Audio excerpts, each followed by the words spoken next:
no che kpalịta ụka nke Good Morning Anambra nke tata bụ nwee sị mana Igbo ka anyị na-asụ tata so bụrụkwa na anyị sụọ Igbo anyị akwụ ụgwọ ịghọtago ọ ka wee na-eme daalụ nọ ka anyị wee na-ebunite asụsụ anyị na omenala anyị daalụ afọ mba Ijeọma na nke tata ife anyị ga-enebanye anya bụ ịma na tata bụ World Sickle Cell Day amara m nwere idea so anyị ga-enebanye na team nke arọ a bụ Hope Through Progress Advancing Sickle Cell Care Globally masị ya n'oyibo emechezie onye anyị na-ayị asụzi anya gbalịela unu ya ka o si wee jetepụrụ unu Igbo ọgbakwa sọ mụ nọ ebe ahụ I have Obinna as my co-presenter mana ya na guest anyị nọ so ewepụtazi anya gwa unu ka anyị ga-esi wee kpịa tata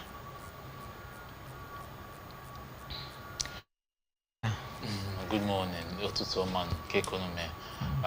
Otu aka si anabata unu na this segment of Good Morning Anambra. Anyị ga na-ekwu maka Sickle Cell Day.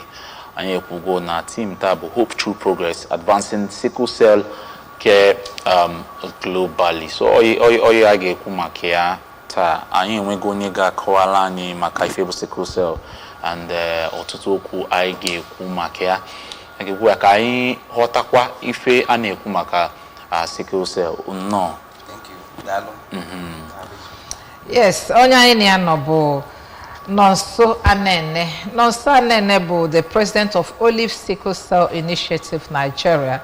And then Nonso Bukwanyanwa bụ a laboratory scientist and the administrative secretary Iyenu Mission Hospital. I'm not administrative secretary of the new or the registrar of the new. Okay, bring me into that one. Yes, just the acting director of administration, University of the Niger Teaching Hospital. Okay, you are the acting director of administration. Yes, director of administration for the new teaching hospital at Hotel from under the University of the Niger Video Shalom in December last year. Okay, EM is now a teaching hospital. Is that what you're saying? Yes. Good news. Get what's in Kaibidu? Yes, they got their license. The university wanted their license last year, December. So able to go with about 20 other courses. Wow. The medicine, law, pharmacy, and the rest. Okay. So we now have 3 teaching hospitals in the States and even a federal medical center in Onitsha. That's good. We want to advance healthcare. What the Anambra, the Bamale, to advance the healthcare of our members and the people in the Anambra. Ọ dịkwa mma o daalụ nụ ọ bụzia na Chineke mebela ife ego anyị ji eje ụlọọgwụ maka na ị na-anya ndị mmadụ na-aya arụ kịta ada ejenwuzi ụlọọgwụ ọ sị na ụfọdụ ego ji gote na kemist ọfọza nke ọ ga-akwụ n'ụlọọgwụ ịghọtago mana nọnso si anya ya na ya ka ọ fọzie ebe anyị jere eje ọ dị ma daalụ tata bụ World Sickle Cell Day ọ gịnị na-aza Sickle Cell a nọnso Okay, Sickle Cell can be done with equal yana or gene and the rest. Gene like matching up my genotype AS. So A a gene, S over a gene. So sickle cell is a condition they inherited from parents. How? Or if I meze onye nweze S natal S gene from parents, both of them, or both their SS. What does it really cause? It changes when they change the shape of blood cells on your hemoglobin here. Instead of it being normally spherical, they flexible, they move through the blood vessels. Obviously, this is sickle shaped and sticky. And all this sticky now on our course of slowing down of the flow of blood and also or go for a clump or up more or where of course or lumps and thereby reducing the flow of blood all around the body. And the man of blood being a oxygen. Now, flow. So it was the some other conditions, symptoms like pain and other things because of that condition. And man not there and from parents. So in other words, if you are AS and the husband is also AS, they are the likely. Sickle cell. Yes, because now all over the world there were over 8.2 million people living with sickle cell disorder. And Nigeria makes up more than half of that number. 4.5 million people are living in Nigeria. Not minding our literacy level and the advancements in technology and healthcare, Still, 150,000 babies can go into that number every year. Why? Can you able to? I think we are no lack of. I'm not too religious because someone they are have they met test and hatch. I say for you, need yes, me was in by my question no bolo most no by law. Because truly is by law, no the law of independent assortment of genes saying that the assortment of genes, just listen and buy water ink, my water S or something. No, it is done by nation. So for I believe it's not my portion. Still on January. I always tell them I had the selfish. Even if I had the selfish with the open if I affect her directly, I'm sure they will not go ahead. Man, is saying that you better go religion there.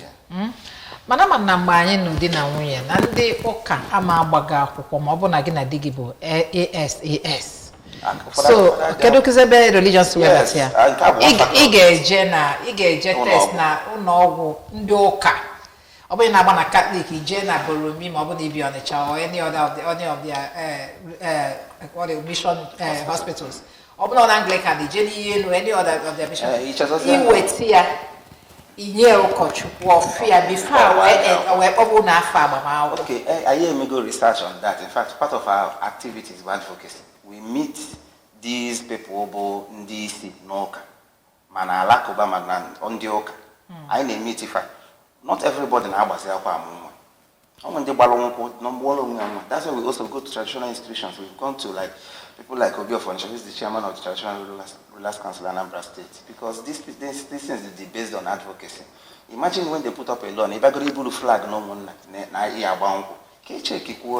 some of them could in fact there were many members of our organization, but Pafa doctor, me a bonus, man, I hack to the new. The fire wasn't car. You need the religion you could.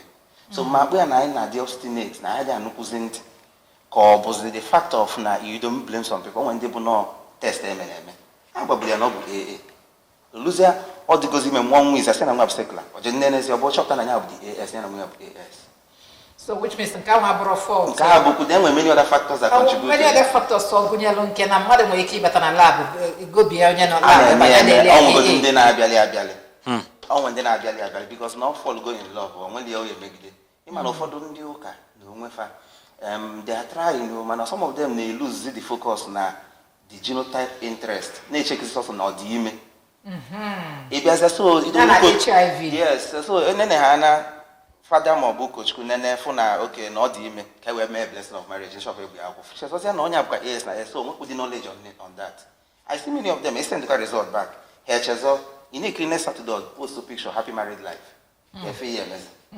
So many factors affecting that we need to start educating people who go. Those who can find them. Kamalo ne quite fair cost of sickle cell disorder. And number increase every time. On my family never was a graduate near. And still we have people living with sickle cell disorder every day. Because now I'm at their faith. And double their fault. Sometimes if people are there send this hand on alcohol. I can not quarter next week or yellow, they make it up or drop out of school. And they're usually smart. Man, you look at such as the polio go on, I cannot feel no I wish or fault. So that's why we're doing this. So if I get messy, if I get me, can we find you know, these situations or about imagine parents just if I get me, I could see these situations of. In a mobile time, we're going to 4 major objectives. I just try to reduce this number by at least a quarter by 2030, according to the Holy Sickle Cell. One, education and awareness. Ndina amalugula bande mwe ya no hey no akwema no nya kana akpo obanje ndi yiro na gbe abiku onya be fa na akpo obanje sense na imutalo nwa enogide onwo ase hey no akakwa ihe ni leluko nka anwa ase na dibia agwotalo eluzi nka no di yama no AS ko some of us nka abiku ana obanje e ka anye fe ni ru ma onwo ni anya obia wa ko budo that thing. So what has Sickle Cell got to do with that? Some of them I na be a myth. Oh, miss, but they happen. I feel like we came back. I had a lot of Christmas, and I one killing. Now, budget one. Now the baby one go 2 times, almost like the last one. I said one other woman, well, my budget and Polakia. You feel yeah. I'm one was okay, so now how did it help to reduce sickle cell? I'm trying to say that now all the abiku and the budget things might not really be non the sickle cell. You know what I mean? Most of them, actually, give me research and go over time. Where shop time. Yeah, we go over time. It take good time. It online. Or canko.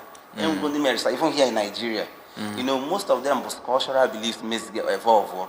Mana it onwe maka ihe jogala eji akali abu ka o we ya le ebi ozo. Mana obekwa ozo go for nkwa. So what they only end up saying, hey, now maybe na DB abatala for So, but you don't blame them or if they believes. So for us, education and awareness. We want to educate good. Can they malu get if men getting cable sickle cell for the general secondary school for say what is your genotype or some O positive. If you know putting cable sickle cell, I'm putting cable genotype. So hey, be to go there. Awareness can they malu good never number they increase apart from the population in Nigeria. So only kids only contribute to 94.5 over half of it. Mana on our metal line no be that. Other in countries like India, are they not more populated than us, but their number is so low. Okay, what's the difference between genotype and blood group? Because as you can work as you come on when sometimes I join blood group and genotype. Are they memory Okay, to say call like and awareness which one is which. Blood group now a function of maybe donation of blood or to know your rhesus factor. I am a blood group value may not be complete. Rhesus factor. Blood group will not be complete without putting that positivity or negativity behind it. Equal and blood group O, mana I achok equal O positive or O negative. Rhesus and Bosinkeabo, onye blood O positive will not donate to onye B negative. Although na O book universal donor, man O negative because no O negative rhesus circulating in the bloodstream. In fact, in Cap cause like in O negative. For years. Okay, let's concentrate on the sickle cell. So you talked about 4 different ways to say. Yes. Let's handle it. Finish on that. Okay, education and awareness is advocacy. I told you name where stakeholders they help can they play a role in this. Example of that Ekumoku religion, this in Yoka and the Alakuba. Second one about traditional institutions. To government. Thank God, Anambra State is the only state in sickle cell law that was promulgated in 2019. Some of it is that name the only state in Nigeria. The only state in Nigeria so far from House of Assembly. Thank God for people like Aisha and the people living with sickle cell disorder. They have pushed a lot to make sure that this happened.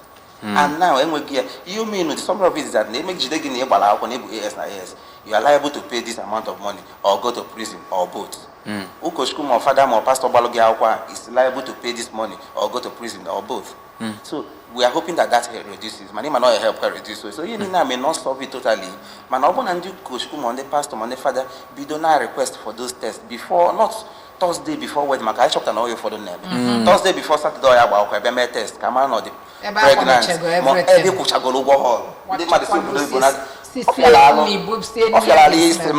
Yeah, check God forbid it's not my portion and the rest. Man, imagine that 2 months before when they book date, it go make test I will submit it before I book only date.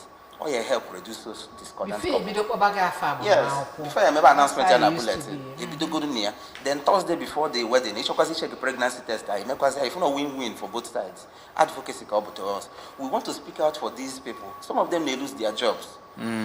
Government create a lower portion. Thank God now we advocacy system last year to the executive secretary of Anambra State Health Insurance Agency.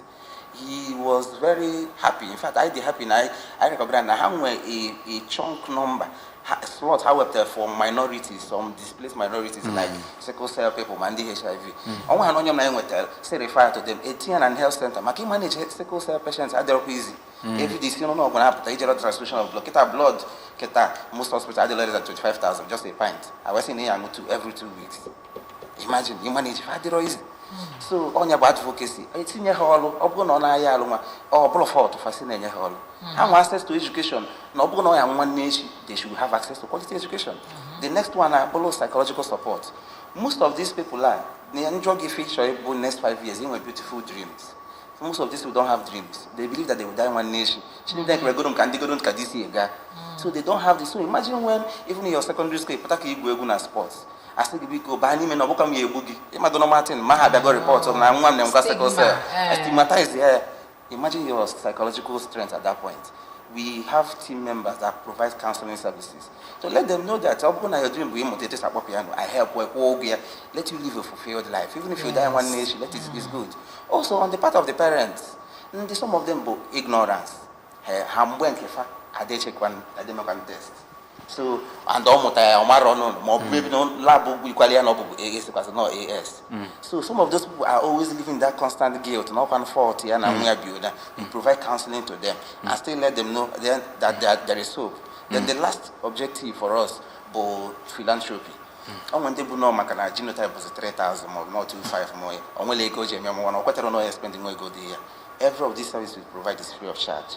We were like today we was said on Saturday we are trying to when provide. You say we, who are the we that provide the services? The foundation, the Only foundation. And we have professionals amongst us and hospitals that we partner with. So when we get those things, they subsidize this, we pay the cost, and the lab scientists will sign it again because every test they could either complete without a professional signing off on it. So that because he got to them, we provide both psychological counseling services. We even floated a program I care scholarship project from the primary school. I discovered almost some young people, all the smart, man, or they just say, parents live, they waste the money in this year. If we go on edge every day, so we put them just primary school education. 7,000 per term. Like private now, everything will free in the government now. Okay. If this year, I have been for the past 7 years. We have been since past 7 years. So and I care scholarship project and many other activities, school clubs. I set it up. So I think on SS1 to SS3, need the man a genotype fabric. Maka before Malia was one I go to SS3 up go undergraduate. Before my long undergraduate working on a wedding, I said no why or no dinog. Man only the genotype here now. Before you fall in love, I always tell my members. You need to know all this. So we feel that when we do these things well and we have the cooperation of the community, this number can reduce by at least a quarter on or before 2030. Beautiful move. So how far have you been able to achieve this? If you are asked to assess yourself, you guys still know if you don't know where name at least awareness at the back. If I believe, we are yet to confirm from the metrics, from the indicators, the nature because one will go for the Aina de Castillo in Nigeria, in the population data and other things. Some minority, the number of people are current. At least we haven't in last year, so we may not be able to know now. Consciously, the Madam Mabago, Ijan Obuko, rally I made the other time. If one room when the 7 people are put here, Manahan, Babela, Nobel, so more with the genotype, Manamugo, Amaro, it is now increasing. Even amongst professionals, before can NFL, Amabago, and many other priests are adopted again. Now, was their policy before also Ogosila and I will go improvement. Some other private individuals and philanthropists are now keying in, trying to help some of all these people are living with sickle cell disorder, knowing that they may not have the money to always take care of them. Float or qualify insurance scheme for now. People are conscious of it. Or now, who's the go about Christmas or going there. So we feel that we are making a move, and we are hoping that with cooperation more, let people know about this. Key challenges, from even key challenges. Okay, yes, challenges are where the quarter to most of them hinge more on cost and finance. Most hospitals are just because we want to grow to the level now. Due to if I America, I accredit based on hospitals or partnering with agencies that can accredit. And what do I mean by that? Not every hospital can manage a sickle cell. Because no, even the same transfusion and a good blood the same with every other person. Transfusion and the whole blood part of it because the red blood cells, every 120 days before die are replaced by one another. Red blood cells because they clumps together and slows down and start dying off because of lack of oxygen. Now move between 10 to 12 days. So and your body naturally will only wait till more than 120 days to replace. So they are usually anemic. So if you go we could not subsidize in there or say because so we need people to help and you don't blame them too. But so we need partnerships. We need investors that want to help ameliorate this. On that challenge, but for can they believe no bolo portion here? On one end, I jale bao. A willow na altar. I will go and Osemba. No, I bow one on William. On what I'm easy, but not a sickle cell warrior. I make the year blame you to Manapa, be a conquer, be a Macapangiagua, a catching TV, and go on a wing, why is you ever? He break it up. You know, sickle cell comes with pain. Physical pain, a crisis. If we're banning a crisis, it's what I can necessarily as had a name where a vascular necrosis, decay of the bone, many things. Someone who on our band. Physical pain, emotional pain. If it's alone, it may be digitally, may shop as an AS or break it up. Emotionally, you are down. My psychological pain, guilt and the lack of vision and many other things. So if most of them is hinged on people getting cooperation and then funding to support their services, because it pains me that many people will see our numbers online, our chatters up, a vascular necrosis, the only thing that can stop it is surgery. Surgery. In fact, the only known cure of sickle cell disorder is bone marrow transplant. And I'm not the risky, like you're not assured of getting. Yes, in fact, the last time I met with the University of Benedictus, I'm not the successful, whether it was even successful. So, so if you fall back to prevention. Does it eliminate sickle cell completely? The bone marrow transformation? Yes, science have ongoing demand of the work all over, because what really happens is that they go to because the red blood cells are produced from the bone marrow, and the only part of the blood that is affected by sickle cell as the bone marrow with the red blood cell. So anything we look from a healthy patient or a person, it's usually related to a person and younger if possible. A med transplant, implant, it will start producing alongside other ones, and over time, only at the back clear or free from the sickle cell genes in the blood. Okay, let's look at the theme for today: hope through progress, advancing sickle cell care globally. So, what is the Kedu Ife Bunucho with this team, and Guinea actually achieve with this team? United Nations, they check many other indices globally. Yes. Check the I'm going to throw more light on the sickle cell disease like a last year, throwing more light, because I feel that people are thinking how it's just about it. Because I know the as an onion cab, onion my uni no mistake or general, it's like people are missing it, the web that thing. So this one they're trying to advance care for sickle cell work, because now it has come to stay. How do we handle these people? They present with many symptoms, pain. How do we handle it? Not every doctor can manage a sickle cell patient. Transfusion, even if you're a phlebotomy, is not transfuse blood. You need to know how to transfuse blood. You might not go find out transfuse blood. You need to know how to, because in Kahani, only the red part, it reaches to this one, it disconnects. In Nabu, special care methods. So they want to advance the care to let people know that survival rate in Nigeria is even as less than 10%. Survival rate in US, Florida with the state in the US with the highest number of sickle cell warriors, probably because of the blacks, because sickle cell is the sub-Saharan Africa. Yeah, because so Egypt survival rate is up to 90%. You mean that if there are 100 now here, only about less than 10 will survive in Nigeria up to adulthood. In Onyama, you go some myths here, where they tell us now, to for 15 years, more to for 25 years, now all these things are myths. In fact, in Nigeria, we had the. Yes, I was actually going to ask you that. Now, only low this age, it's in our first. But have you seen anybody that has crossed? The oldest person in Nigeria that died of sickle cell in 2020, 92 years. Really? Yes. He just Ghana here. If we don't boost class, if we had this so robust, we'll be doing our care. We want to advance that care. Because I found almost one of the symptoms of sickle cell because I had delayed growth. Both development, if we have then what's called the banga, even output the body, are they less developed? Because of the blood need, you need to supply every cell in the body to grow and develop. Those cells will not grow if they don't get supply of oxygen, because the sickle shape, because they're curved, they're sticky, they slow down the movement of blood, and thereby impeding some extremities like legs from getting oxygen from the blood.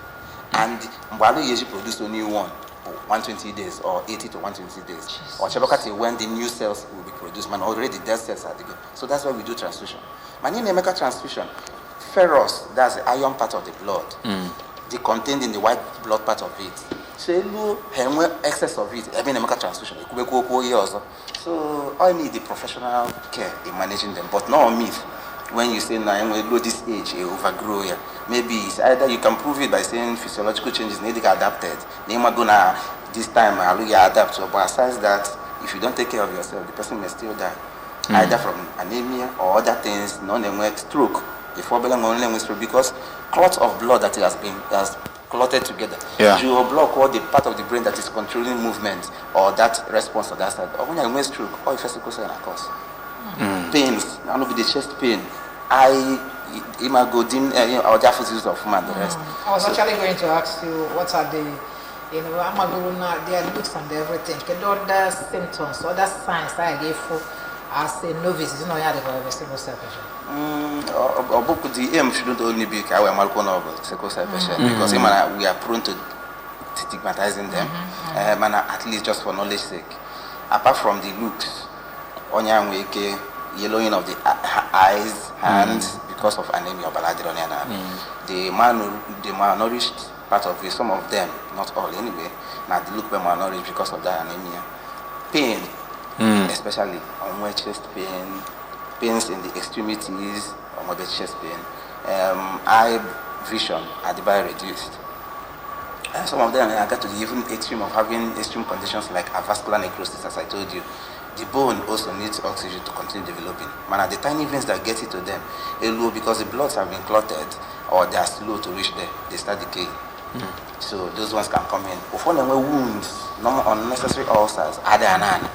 Because just like yes, every the blue bandage no again because the wounds na shabasi look to because of oxygen that is supplied. Some other symptoms may, apart from the pain and other ones, and handles there when they present.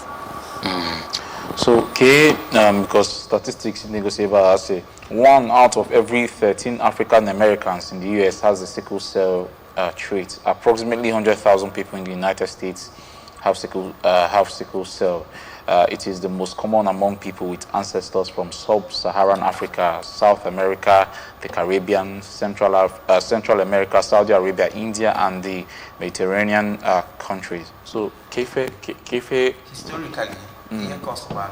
that's gene mutation. Mutation in genetics.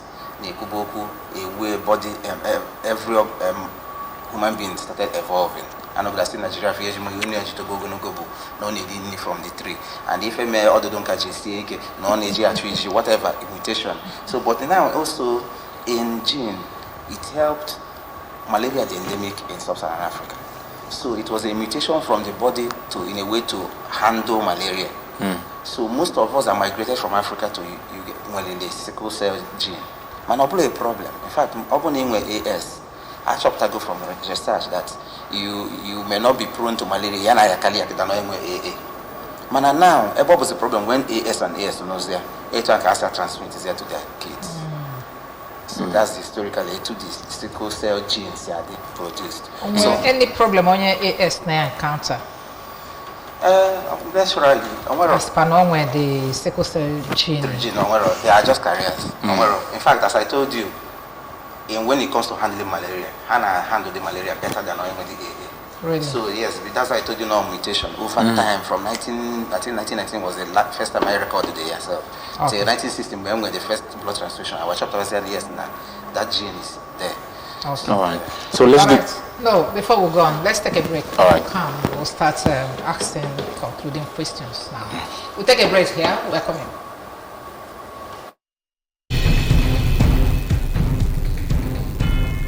Great news for Anambra Broadcasting Service ABS audience. You can now watch ABS television through any of these ways. Buy a terrestrial antenna and connect to your television. Search ABS Channel 24 Oka or ABS Channel 27 Onitsha. Install StarTimes cable decoder and search ABS Channel 113. Install Metro Digital cable decoder and search ABS Channel 29. Watch ABS TV on your smart TV or smartphone by downloading Anambra Broadcasting Service app on Google Play Store. Also watch via ABS Facebook page at ABS Radio Television and ABS YouTube page at ABS Television Oka. ABS TV is now also on satellite. You can watch us from anywhere in Nigeria and other African countries. Simply install our TV decoder brand and tune to channel 315 or install any free-to-air satellite decoder and search for ABS TV. Whichever option you choose, stay abreast of breaking news, documentaries, children's shows, talk shows, comedy, sports, movies, and lots more on your darling TV station. For adverts and program sponsorship, contact 0803 388 8526 or 0806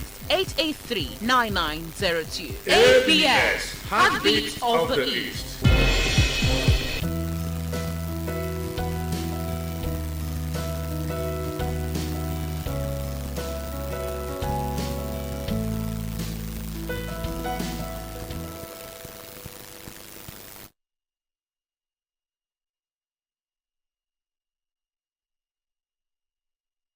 Okay, welcome back. It is still Good Morning Anambra. Wednesday edition was anyị ji akọwala unu ife gbalie nye kelekele onye ọbụla wee ghọta ya ọfụma. Anyị na nọ nso ka nọkwa. Nọsọ anyị ka na-anabatakwa gị. Now, anyị ekwugo a lot of things maka ife gbasara sickle cell, kedu ife bụ sickle cell, kedu ife eji ama na ife na-ebute ya, kedu ife eji ama na ebu ya, kedu ka esikwa ama na eji and a whole lot of things. Let's now talk about this, your foundation, the Oli Foundation. So how did you come about this, and what is the aim of this Oli Foundation? Okay, Oli Sickle Cell Initiative is a non-governmental organization. Okay. And the foundation focused at trying to reduce the incidence of sickle cell disorder in Nigeria.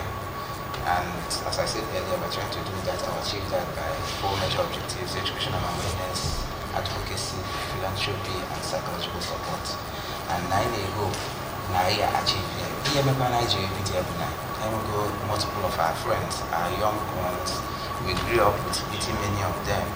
If we touch the attack, I know or possibly I will emigrate because of the nation why also the NHM. And I know the Piamero. I said, just by a book, which come or anything, whatever, can you say back to God? But you see that these are challenges that come up due to man or broker fault or custody. No either mistake or commission of the parents. So we felt that I need to throw more light on this. And many other people, Mercy Foundations all over Nigeria, we always partner because we are helping each other to achieve the same goal. We want to reduce this number. And Nigeria can skyrocket on that. Our numbers are still so high. And babies are still born into that every year. 150,000, as much as that every year. So when you realize you can maybe because now I'm not going to force lie maybe. I'm always like my non metal I know now we've lost friends. If okay, I lost a young medical doctor the other time. He was a doctor. When I get fired with Jano on a PM or the job. And I go try graduate as a medical doctor, low for most more. So, you know, it's painful losing friends and you know, open on go on a second man now around you. Now any of no anything so in as I say as a pain. For a work at go when I abuse medication. Drug dependent, or ibuprofen, or yano. Oh, when the crisis is almost weekly. So imagine that's why I'm in still or no. So I don't have my Okay, government when came, in my Ikubugo na Anambra State, also the other courses Anambra State where Iwu Banyeru Sickle Cell. So key interventions aside these laws, key interventions. Na yendozo ilo na government nwe ime where iji kwado unu ifu neme kwa sickle cell. Yes, interventions on the other enroll insurance schemes for them. Not only in Anambra, every other people should start doing it. Maki manage, in fact, actually 55% of deaths of sickle cell warriors happen at home. Because every day, maybe hani amabia miloko, tebi a rob. Maka actually taka na ojo no na ego I was say what ego loba. Hotel bunka, and then if my go if you look next week, so we lose for try here to break that distance. Macron like man open on insurance scheme. Insurance about this Anambra State Health Insurance yes, scheme. More NHIS and many of them. Is there a problem captured in it? Can Yes, they be can taken care of 100%? Yes. Oh, you can put My last year blood and Nigeria. everything. Yes, last year Asia. I met the executive secretary, Dr. Onyemeshi, and he's a wonderful young man. I'll say again, the ML is this, it's just that people are amaro. How about people enroll into this healthcare scheme? Now, I'll never have a video on a primary health center, no, is to enjoy a big enroll logos. Joy bank, 830 again. Makana each other opening with a next week. Ego Yabatayaba, Madana. Only survival rate in Nigeria is low, so low. Healthcare access, they breached. Maybe because of finance and other things. Yes. And that way, how you say help government, see, make some incentives to help these people. Well, what I mean, jobs, even a block for even you follow private institution may not willingly want to take them because earlier next week or another upper week or even you may not want to sustain that. But government went to the ability to do it. Employ them, give them job. Even if they will die next month, let it be. Because it was never their fault. And they're usually smart. If Hannah is very smart, they are always full of life, but I know. Okay, let's get back to this initiative, the Olive Sickle Cell Initiative in Nigeria. Let's get back to what you guys do. Where are you if somebody wants to contact you?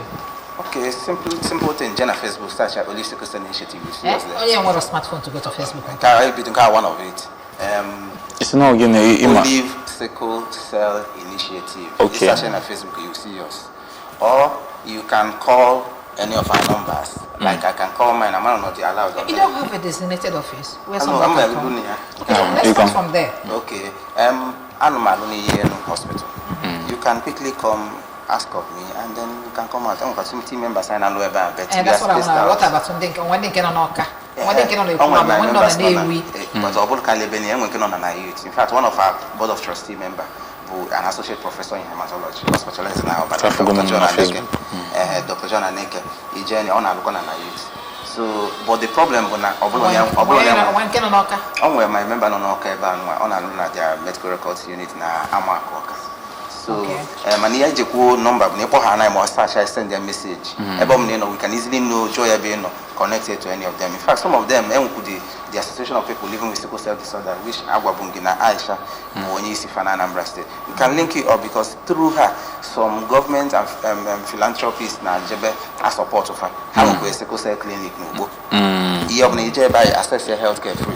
Man of about that. A designated sickle cell clinic or that what you call teaching hospital in Ubo. Yes. And when they are sent an email back. Oh, okay. In fact, some of the houses a house too. It is but from there we can all and the rest. Yes. Where they stay. Okay, Nukweba. Yes.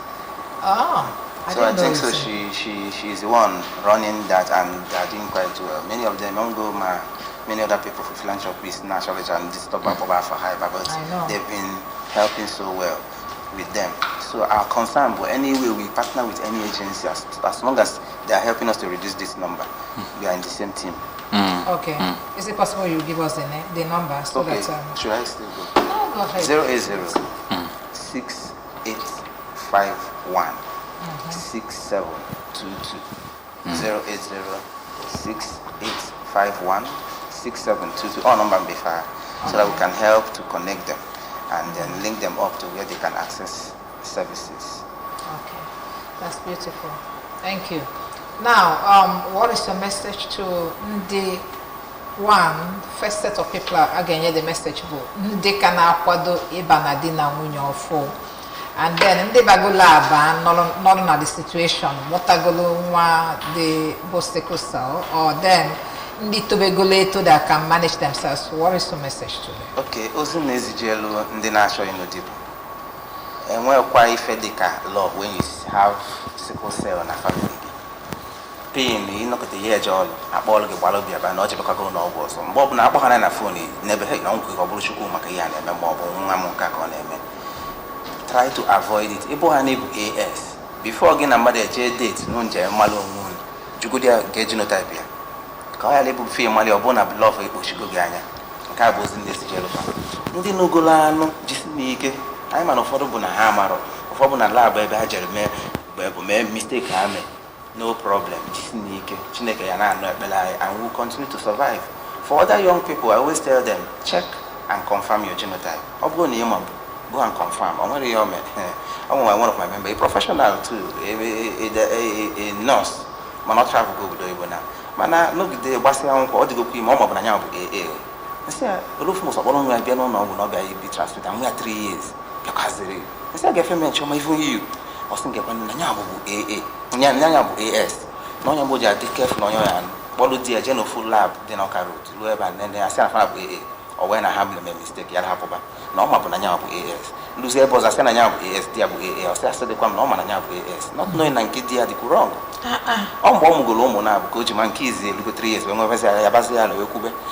check and confirm your genotype.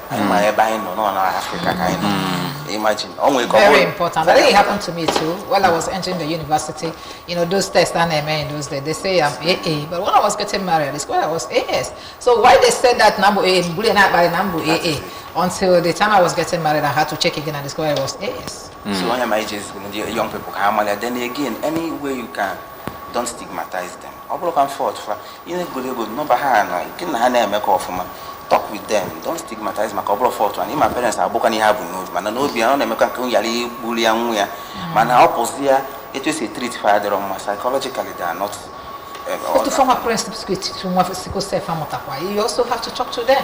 Okay. Because most of them to find waste them up or push anyhow, waiting for the child to die.